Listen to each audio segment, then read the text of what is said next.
Um, as Mike said, I want to start off talking a little bit about my career, which has been a little bit non-traditional. And a few years ago, let's see, there we go. I decided to represent my career as a mind map. And I think the reason I did this was because I wanted to represent that I embrace non-linearity in a career journey. So I want to just take you through a few aspects of this.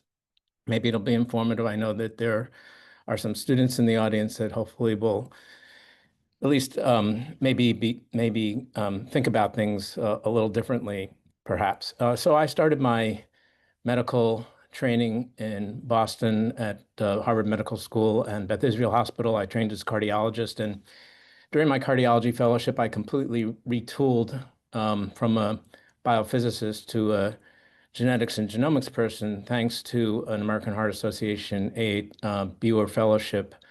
I eventually went on to the faculty, had my own lab that studied gene regulation, gene transcription, and then this happened. And this cardiologist that went to prison was not me, but it was the head of my lab. And of course, all of his grants were frozen, and it's kind of like some things are today in some places, I guess, and chaos reigned. So I decided to think about other career paths, and I ended up joining then a startup, a genomics-based biotechnology company called Millennium Pharmaceuticals.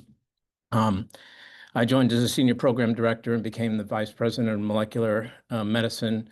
But importantly, what I learned there is something I really didn't appreciate, which was how to conduct team science, how to foster a culture of innovation. And the company's one of the company's core values was nothing is impossible, which really encouraged people to think blue sky. And I had the opportunity to lead several very significant drug partnerships with Lilly Pharmaceuticals and Bayer Pharmaceuticals, and the amounts of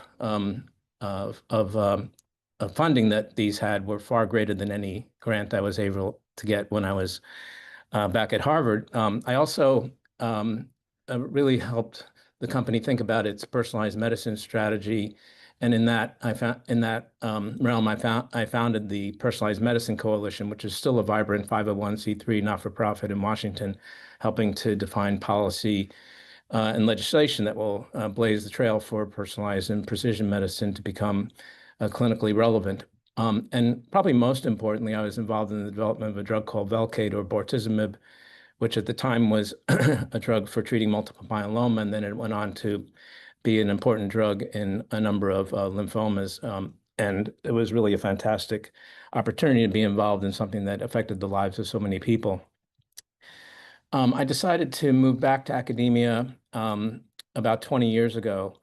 And the reason for that was simply that in order to really effectively lead precision medicine, you had to be in a place where patients were not in a company that was beholden to stockholders. So I went to Duke University, and just like that, I became a full professor, just right out of industry, which was pretty amazing.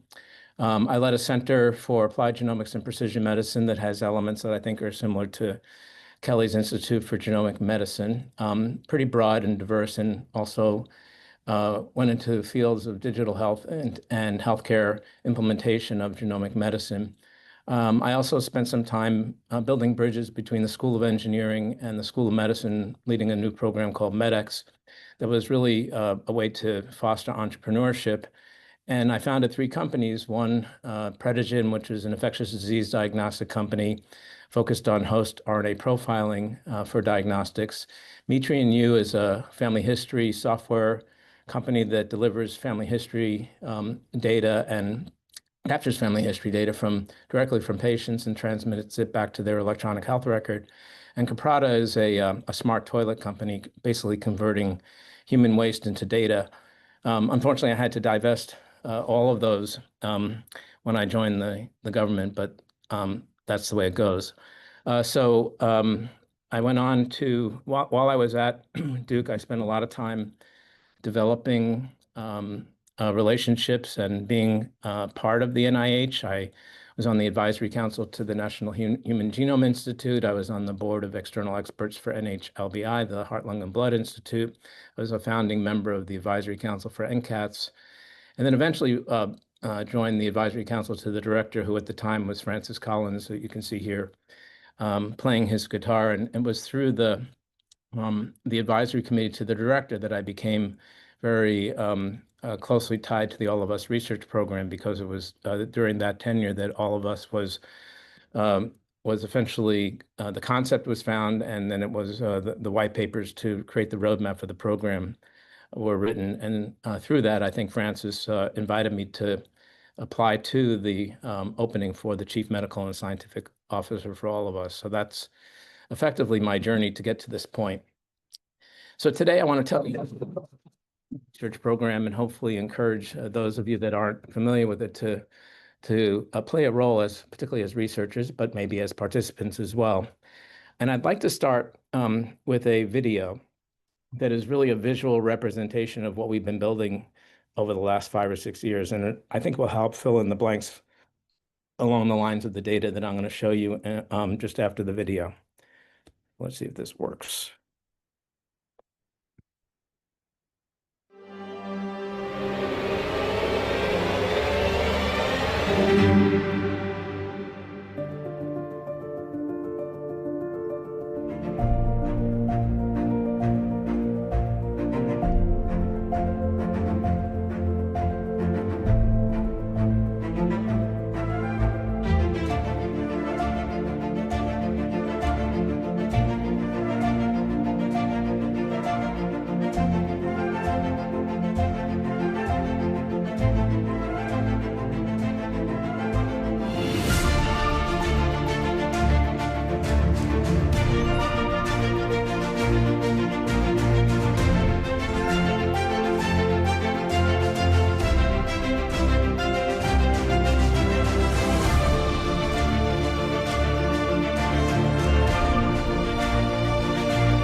I hope you enjoyed that as a way to kick off today's talk. So I often like to think about the history of cohort studies in the context of what we're doing with the All of Us research program. And I always go back to the Framingham Heart Study, which is obviously an iconic longitudinal population study that 7 years ago enrolled its first person. And on the basis of data from just over 5,000 men and women, delivered the Framingham risk score that is ubiquitously used in medicine today, that told us that cigarette smoking was bad for us, cholesterol was equally bad, if not worse, exercise was protective, and high blood pressure led to stroke.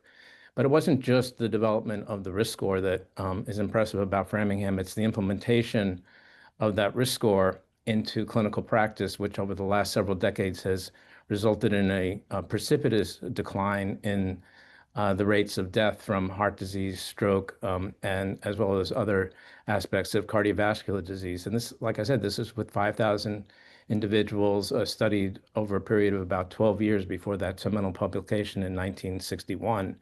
So I like to imagine what we could do with 1 million people that are followed over time, and that's what the All of Us research program is about.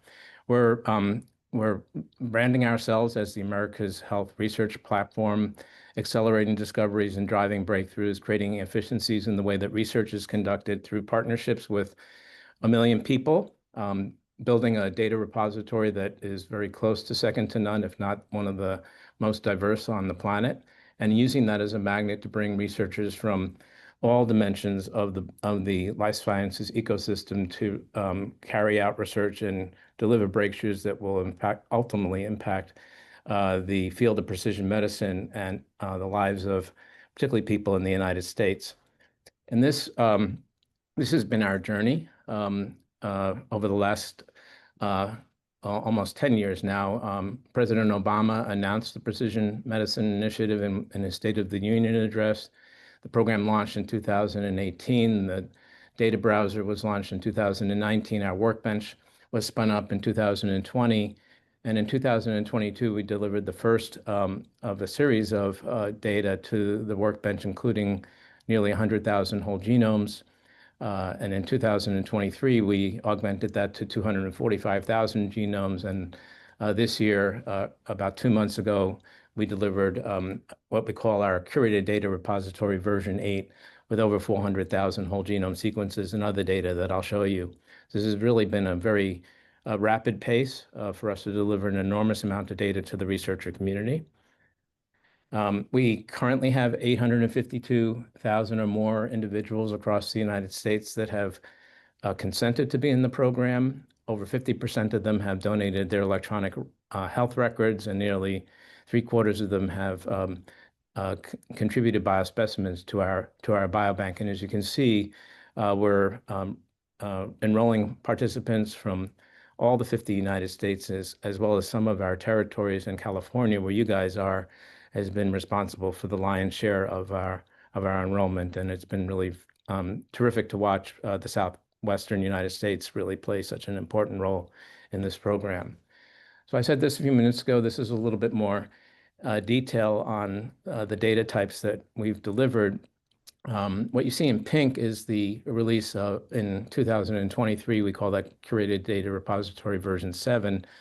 And what we released to researchers just a couple of months ago is version 8, with nearly a 50% increase in all the core data types that you see here in terms of survey responses, over 630,000, physical measures on participants, over 500,000, arrays, nearly 450,000, and whole genome sequences, as I said, over 400,000, electronic health records, nearly 400,000, and the imputed structural variants of nearly 100,000. I'm fascinated also by one of the world's largest wearable data sets of nearly 60,000 Fitbit data sets.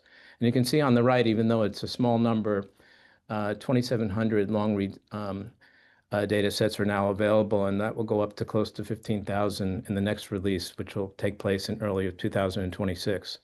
So hopefully a data set that really can meet the needs of a diverse set of researchers with an unlimited set of research questions.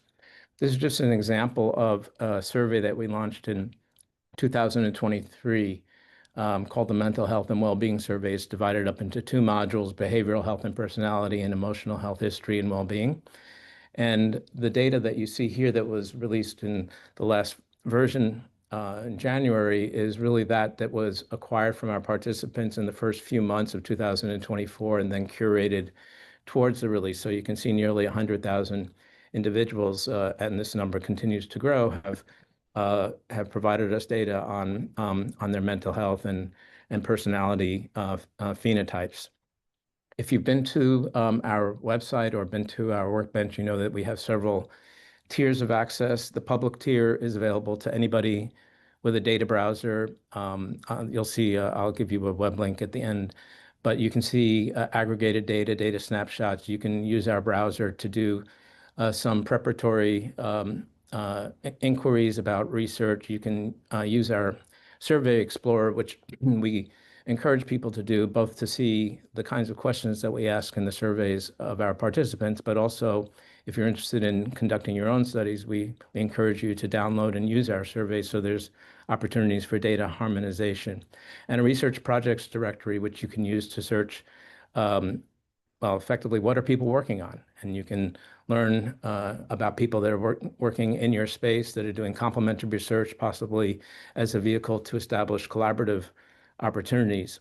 There are 2 additional tiers right now. The registered tier requires some training, and there you'll find survey data, electronic health record data, wearable and physical measure data, but there'll be some blurring of dates, and to maintain some issues, some privacy and security concerns in the registered tier, we limit the data that's in that tier. But with additional trainings and highlighting issues around privacy and security, you can gain access to the control tier where the dates are real. The genomic data sits there, as well as a lot of survey data, in addition to everything that's on the registered tier. In the coming months, we'll probably launch another tier called the Control Tier Plus. All of the data that's in these tiers are considered non-human subject research and de-identified, but the Control Tier Plus data will probably need to have IRB approval for studies that are likely to potentially have the potential to reveal an individual's identity. So that's coming.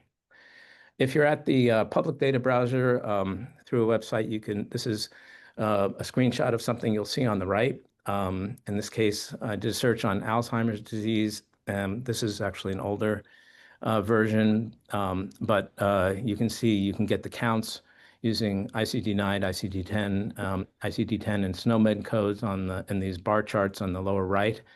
And you can do the same for genotypes.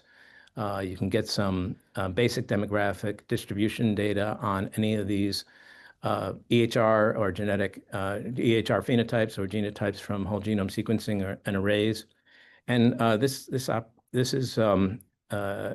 also, you can see the survey questions and use the QR code there to go to the public data browser if something you're interested in. If you're on the registered tier or controlled tier, you have a workspace that can have several notebooks. You can peer into and use featured workspaces, which encourage data sharing across the workbench, or you can have your own notebooks that you can share with share with collaborators. Accessing the workbench is really on a passport model. An organization needs to have a data use and registration agreement, which obviously UCSD has. And this allows anybody in that organization to create a workspace, and none of this requires any separate IRB. So it's hopefully fairly seamless for people to begin to get to work. The data also has a certain longitudinality to it, owing to the fact that a lot of electronic health record vendors have actually coded paper charts back in time. So in this case, many of the EHRs have some data going back to the 1980s, which means that we have an in silico pediatrics cohort, since we've been enrolling up until recently only individuals 18 years or older, but we have nearly 30,000 individuals who were kids when they, at least when their electronic health record data was ascertained. And you can see at the top the large, dense, short density, dense plot that begins around 2018 is when the program launched. So that really reflects the data that's been acquired mainly through surveys. And at the bottom, you'll see the Fitbit data, which is kind of interesting because individuals who have been probably part of this quantified self movement and been very interested in their own health and wellness have had Fitbit data going back at least 10 or 12 years. So we have data going back in time to approximately 2010 on wearables. At the current time, we have over 16,000 users of our workbench around the globe. We've opened up access to international organizations. So we have users of our data in 6 continents. Over 1,100 organizations have data use and registration agreements with over 17,000 workspaces. And I'll show you in a few moments what's been happening in terms of publications using our data. So if you're at the workbench, this is actually a workflow from a graduate student in an NIH laboratory that had never been to our workbench before, and his PI asked him to do a replication study on type 2 diabetes, a GWAS study for type 2 diabetes, building a cohort using the algorithm that's used from the eMERGE network, which is in the flow diagram at the lower left. So he went to the workbench, built a cohort, imported both the cohort data, the genomic data, ran a few scripts in Jupyter Notebook, and was able to replicate the TCF7L2 variant that you can see in the Manhattan plot in the lower right. But what's important here, I think, is that he was able to accomplish this in a couple of weeks of learning. He was able to assemble a cohort of 20,000 participants, analyze 23 million SNPs, a compute time of about an hour, and a cost of under $100. And I think arguably 5 to 7 years ago, this could have been an R01 to do a GWAS study on a complex trait. So we're hoping that you all are seeing an accelerant. Our workbench is an accelerant of research, but also one that's highly economical and feasible for these kinds of studies. This actually is a snapshot of what you all are doing. We went into our database of researchers. There's 325 from UCSD. Most of you are trainees or fellows, early career investigators, which is exactly what I think we should have, is the next generation really cutting their teeth on our data, but also using this to launch research projects and go after follow-on funding. The topics that you all are focused on is, not surprisingly, disease-focused research on some of the top diseases that affect Americans, population health. You're using this to teach, as well as a significant number of you are doing genetics and genomics research. So I just thought you might be interested in seeing what you all look like on our workbench. One of the things that is unique about our cohort compared to a lot of other national studies like MVP and the UK Biobank is that we are returning results to participants. So we not only are returning results to participants, but we're also delivering data to genetic databases that are used by clinicians to diagnose diseases, particularly rare diseases. So at the top, you can see our initial contributions to ClinVar. This will go up, of course, over time. I think we're in the top, with this contribution, we're in the top 10 or 20 of contributors to ClinVar. And in the middle and in the bottom rows, you'll see that we began returning results around the ACMG 59 genes at the end of 2023. So far, we've delivered results to 128,000 individuals who've agreed to that they wanted to see these data with a 3% frequency of variants that should be reported. So as you can see on the right, roughly 4,000 people have received results that are potentially actionable, and they're sharing those with their clinicians and making health and lifestyle decisions on the basis of that data. We have a second report we call Medicine in Your DNA report, which is a pharmacogenetics report. In this case, the analysis of 7 genes that are involved in the metabolism of many of the top drugs that are used in this country. So 121,000 individuals have received their Medicine in Your DNA report with a positive rate of a variant that could impact the metabolism of a drug in roughly 90%. So 108,000 people might have had a variant that could impact a drug that they are taking today or in the future. And there's been an analysis done of that category, and it turns out that nearly 30% of individuals who receive a result from this report are already on a drug that is impacted by that genetic variant. So we're really interested in what happens downstream of return of results. So we're putting together a research agenda that will help us understand how people understand the results, how they're motivated to share them both with their families, with their healthcare providers, whether it influences their decisions about their lives, about their health. Does their provider understand the results? Does it change their clinical management? And what are the follow-on consequences of that in a positive way? Does it impact healthcare utilization? Does it lead to more clinical utility? And does it have personal utility? That is something that has nothing to do with how individuals approach their health and in a health system setting. So we're putting this agenda together, and we hope we'll have some results by the end of next year. So what I've shown you, I think, is this journey of taking what goes in on the left, the major contribution of participants donating their data, giving us an incredibly dense and multidimensional repository of data that gets curated, harmonized, and delivered to many of you as researchers for utilization and what you've done with it.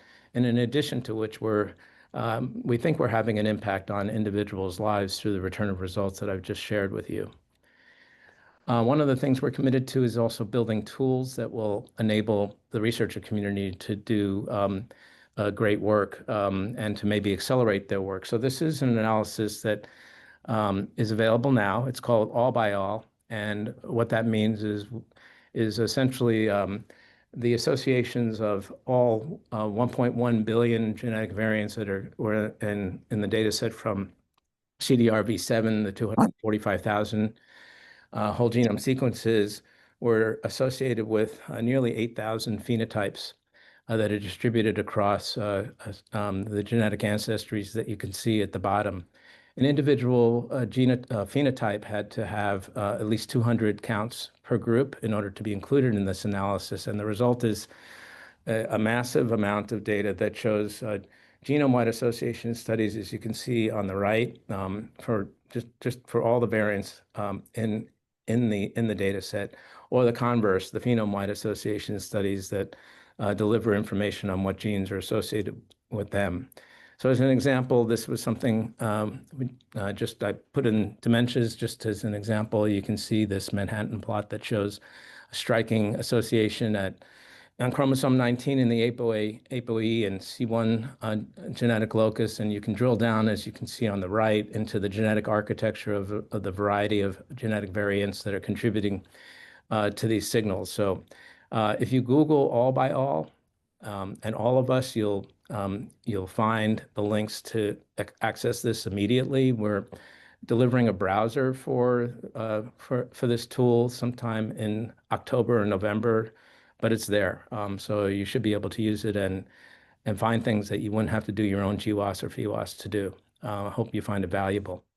I mentioned that we're seeing a significant increase in published work coming out of our data, where the curve on the right shows that there's a sort of a geometric increase in publications. We're monitoring these and seeing 3 to 5 publications a day coming out of our data across, as you can see, both a number of dimensions of health and biology of disease, as well as a very nice representation in high-profile journals. So what I'd like to do is take you through just a few of the papers so you can get an appreciation of how the data is being used. And I've chosen some of the papers to highlight, ones that I feel are poised for clinical impact. But first, I wanted to tell you that through conversations with Bruce Korf, who is the outgoing editor of the American Journal of Human Genetics, last year, he thought it would be wise for us to have a year in review of papers coming out of the All of Us research program. So this paper that you see highlighted here was published last September. An internal review group in my team has been conducting monthly analyses and evaluations of papers. So you can see we've highlighted the first large paper that I'll tell you about in a moment on the 245,000 whole genome sequences, genetic variation in G6PD that could have impact for hemolytic anemias, Titan variation in African Americans and European ancestry, a end-stage kidney disease with ApoL1 I'll tell you about in a few moments, as well as the way that our diversity of our population has augmented our ability to think about pharmacogenetic variants in various pharmacogenes. So probably many of you have seen this paper from Alex Bick in Nature just about a year ago, which was really to highlight we call it the genomics marker paper. It's really to highlight the quality of data coming out of the whole genome sequencing, in this case, 245,000 genomes. And one of the ways to benchmark quality is to show that you can replicate prior studies. So the left-hand panel is a replication of GWAS data that's relevant to LDL-C levels. In the middle is a PWAS panel looking at Duffy blood group locus across different ancestries. And some of you may be familiar with the fact that the Duffy blood group locus is also relevant to malaria in individuals that live in Africa, Africans, and so that the Duffy null antigen is protective against malaria, but in our population, it tends to be associated with a number of phenotypes related to that are found in white cells, and neutropenias and white cell counts and so on are replicated here. And a number of studies on the right-hand side have undergone rigorous replication across many different disease states as well as genetic variants. But importantly, this data set delivered over 1 billion genetic variants that have 1/4 of which had never really been reported in any publicly available database. I mentioned earlier that I'm enamored of the Fitbit data. This is actually one of the first papers that came out that highlighted physical activity in our data set. So this is from 2022 from the Vanderbilt group, and the volcano plot on the left-hand side effectively shows that incident chronic diseases that you can see listed there are all significantly decreased in association with physical activity, so that across the board, this was about 6,000 individuals who had walked at least 6,000 steps a day for over 6 months, showing that these decreased incidences of chronic diseases could be achieved, some of which had a threshold effect. For example, depression, sleep apnea, gastroesophageal reflux disease, obesity, and diabetes all seem to have a threshold effect of over 8,000 steps being required to reduce their incidence. And why that is the case is a hypothesis that should be tested. But it gives credence to some of the public health measures that you're hearing about in terms of physical activity and disease risk. That same group has also done an analysis of over 7,000 sleep data sets that were derived from the Fitbit data. And what you see here is that individuals who have light sleep who have higher light sleep have an association with atrial fibrillation, atrial flutter, a number of dysrhythmias, as well as iron deficiency anemia. Individuals who have higher deep sleep have reduced incidence of atrial fibrillation, depression, and anxiety disorder. Individuals that have higher REM sleep have reduced incidence of a variety of heart rhythms, as well as bradycardia, which is, of course, a heart rhythm. But these are associations, they're not causality, but I think this is a really important hypothesis generating paper coming out of the All of Us sleep data. And then finally, on just to finish up on some of the Fitbit data, this paper recently out of Duke University examined both the geography as well as the demography of users of wearable devices. And you can see on the left-hand side, there's a really significant difference in device use with New York and Colorado. Individuals taking greater steps per day. It's not really device use, but the activity levels that the devices are reporting out, with Tennessee and Louisiana having lower activity levels. And the unequal activity was associated, not surprisingly, with obesity, but also with neighborhoods that had lower opportunities for walkability. And really, this group was trying to highlight the necessity for interpreting wearable data in the context of social determinants of health information that the program has developed. So I think there's more to come from this incredibly valuable data set. I mentioned earlier that one of the papers that we saw in the last year or two that has been potentially clinically impactful has been the observation of variants that are associated with resilience to APOL1 mediated chronic kidney disease. As you probably know, individuals who have APOL1 genetic variants are rendered less susceptible to trypanosomiasis in Africa. And then those same individuals, those same variants in our population are associated with chronic kidney disease and end-stage kidney disease. But there are individuals in Africa that have been observed to be highly susceptible to trypanosomiasis, and those same variants in our population seem to be protective against end-stage kidney disease. So this result on this N264K and APOL1 was replicated in the Million Vets program and the BioView program, as well as in the All of Us data set, and really promotes this area of the protein as a potential drug target to rescue individuals from the risk of chronic kidney disease if they have APOL1 genetic variation that promotes that risk. As a matter of fact, there are several groups that have developed molecules that are exactly targeting the APOL1 program for exactly this purpose. The program is also committed to building out our environmental data set. And while we're not done yet, this is an illustration of what's possible today.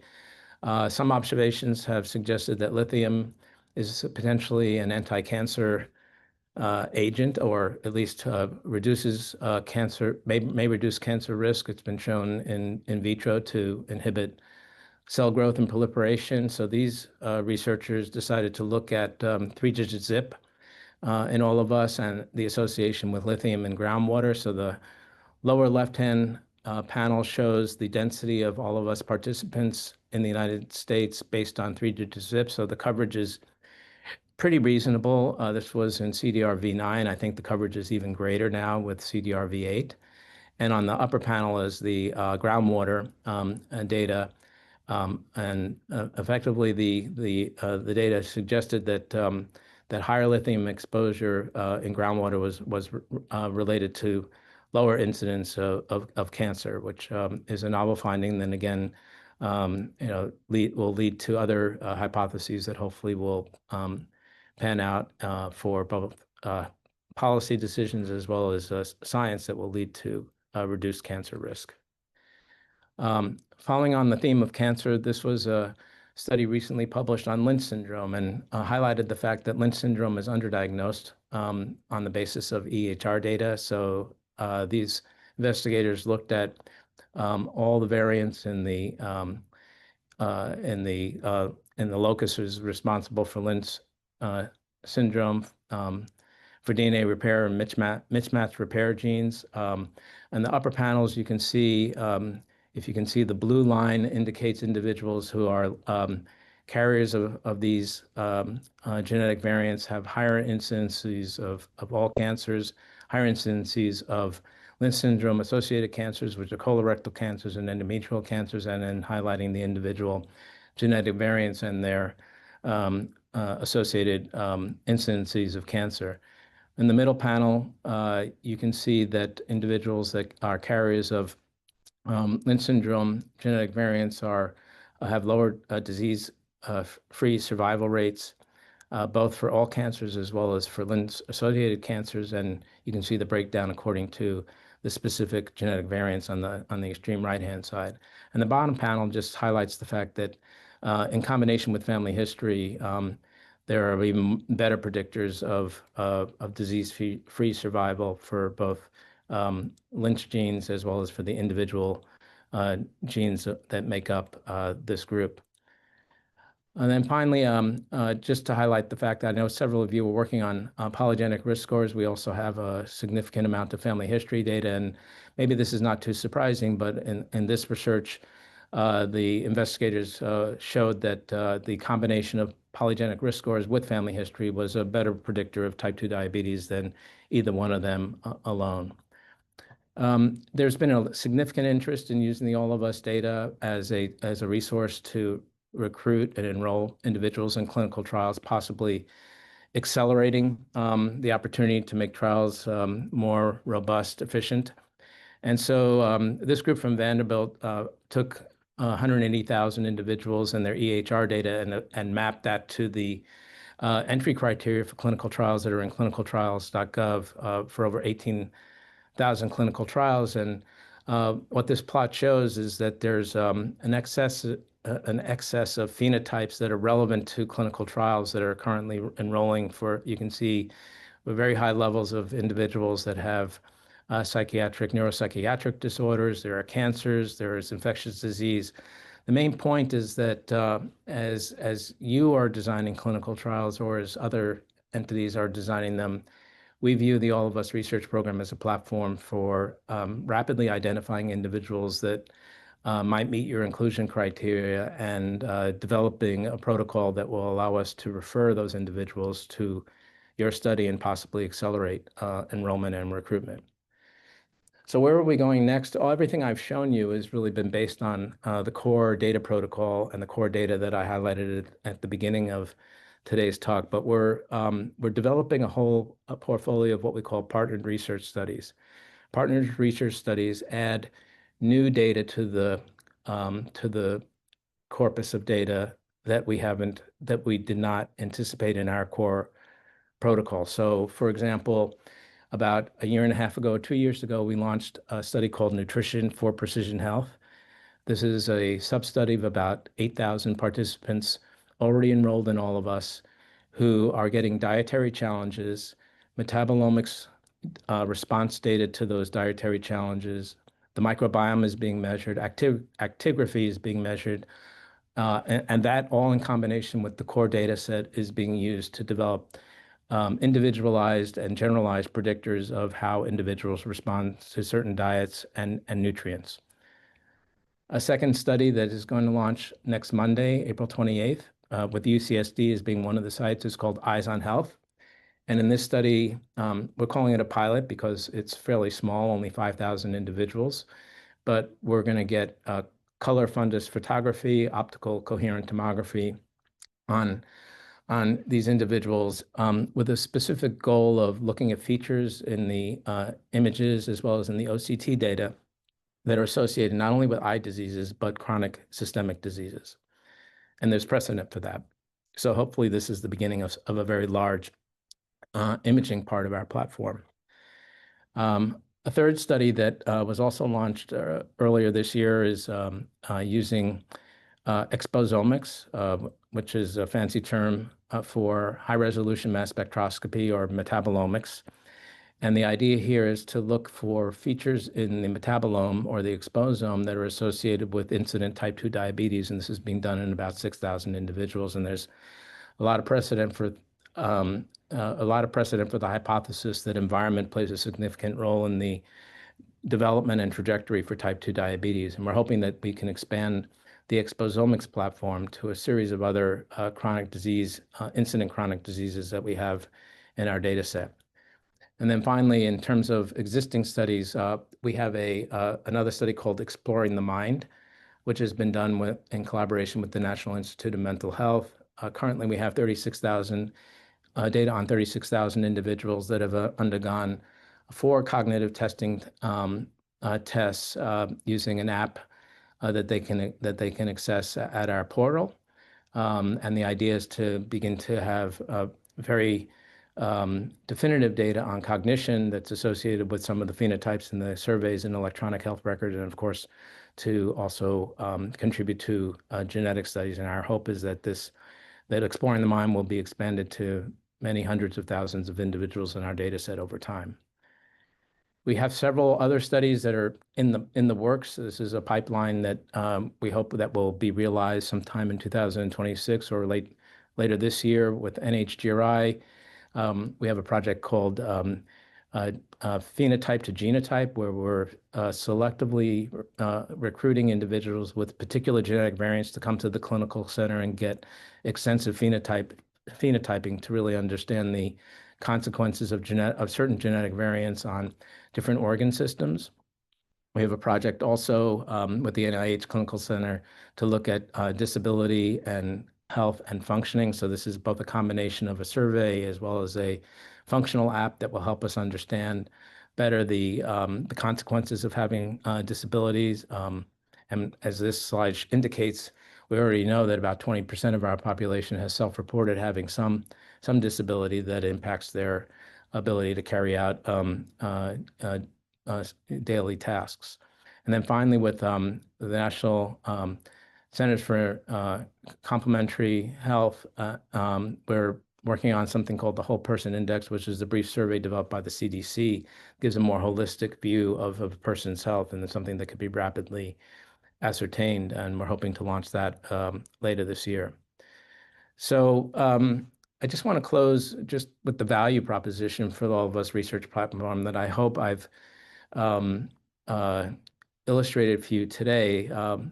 The impact on the left-hand side, both in terms of counts of individuals that have contributed their data and allowed our researcher community to blossom, the ability to potentially change the lives of people by returning results that are clinically relevant and actionable.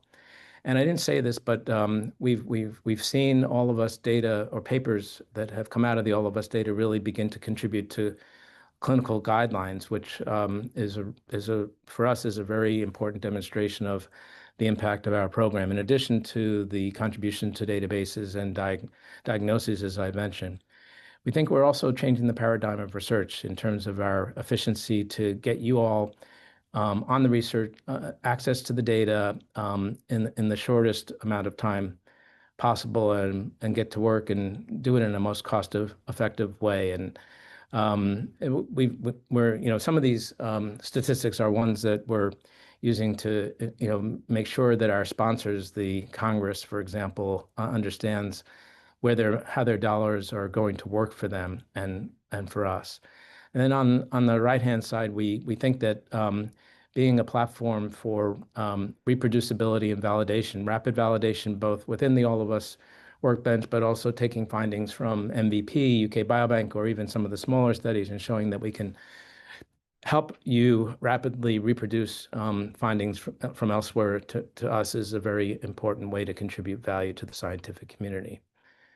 So with that, I also want to end with a video. I'm not going to tell you what it's about, but you'll get the idea in a minute.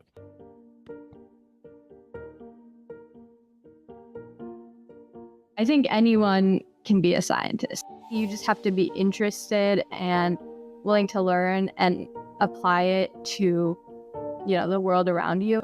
I was the first high schooler to access the All of Us data set. The NIH actually created a new pathway for students in high school to be able to access the data set, which allowed other high schoolers to access it too, which was really cool. Once you get into the All of Us, they have many different types of data. They have EHR data, survey data, genomics data. The data is in the workbench. It's all in one central location. They have these tutorial videos on, how to use Jupyter Notebook to analyze the data, how to create a cohort with the specific populations that you're interested in.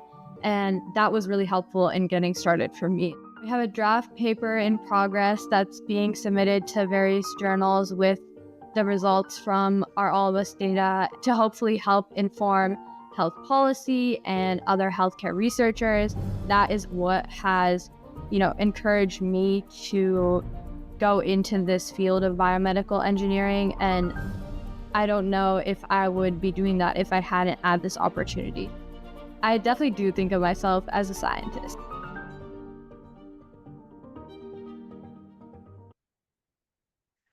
Well, I hope you found that inspiring, if not a little intimidating.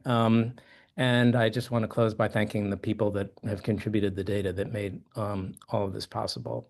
I'm happy to have a conversation, take some questions. I'm going to stop sharing.